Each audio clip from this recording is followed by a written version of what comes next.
Umroh bareng ANB, beribadah dengan ilmu.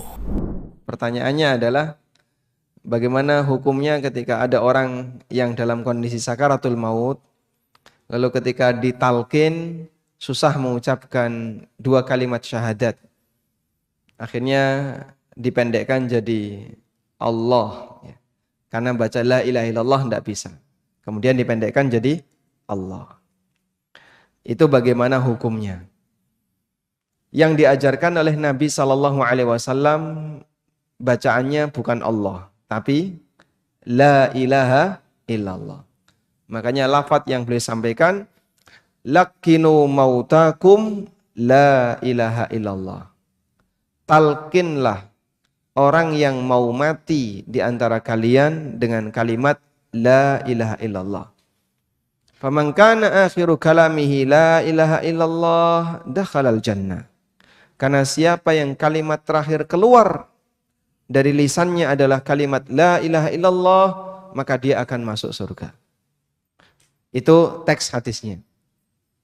Sehingga kalau kita ditanya talqin yang benar gimana? Ikuti sebagaimana teks hadis, yaitu mengucapkan la ilaha illallah. Nah, masalahnya dalam kondisi tertentu kangelan, berat. Apalagi orangnya wis tua dan jarang dzikir. Sehingga disuruh mengucapkan la ilaha illallah, bingung dia, nggak bisa. Dalam posisi sakit, mepet dengan kematian. Maka yang mungkin bisa keluar hanya kalimat mengigau, ya, mengerang. Mungkin yang bisa keluar hanya itu. Kalimat selain itu berat sekali. Boleh nggak kemudian kita ajarkan hanya Allah, Allah, yang penting dia nyebut. Sehingga mengucapkan kalimat Allah. Maka kalau seperti ini sifatnya pengecualian, Pak. Sebab ini kondisi darurat. Dan Allah Ta'ala berfirman, fattaqullaha mastata'tum. Bertakwalah kepada Allah semampunya.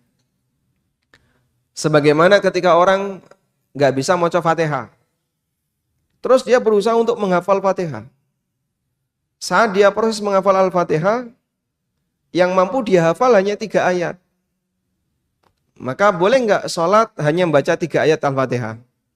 Bismillahirrahmanirrahim, alhamdulillahirabbil alamin, ar-rahmanirrahim, Allahu Akbar. Loh, kok mau tolong ayat, Pak?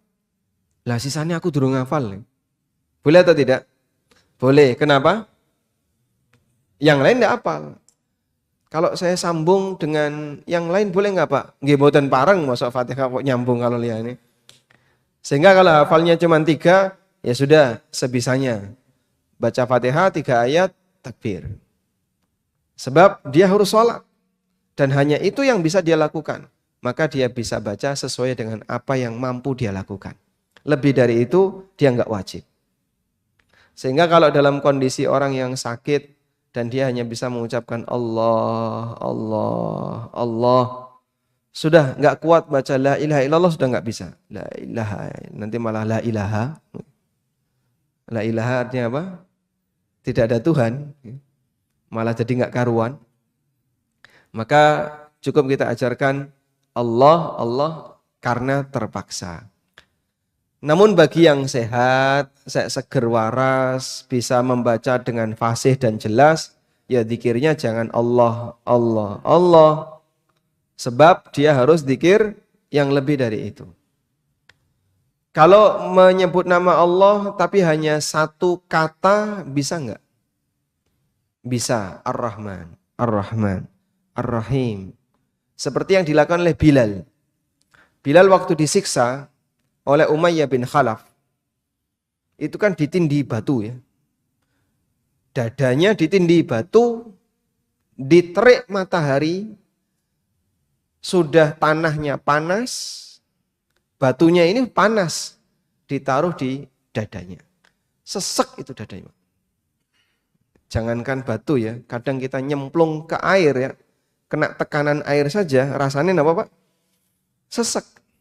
Sehingga ketika bicara itu ngos-ngosan. Karena ini ditekan. Maka Bilal hanya bisa mengucapkan ahad, ahad, ahad. Zat yang Maha Esa, zat yang Maha Esa. Dan itu berisi pujian. Karena salah satu di antara nama Allah adalah ahad. Qul huwallahu ahad. Sehingga itu pujian kepada Allah. Ahad, ahad.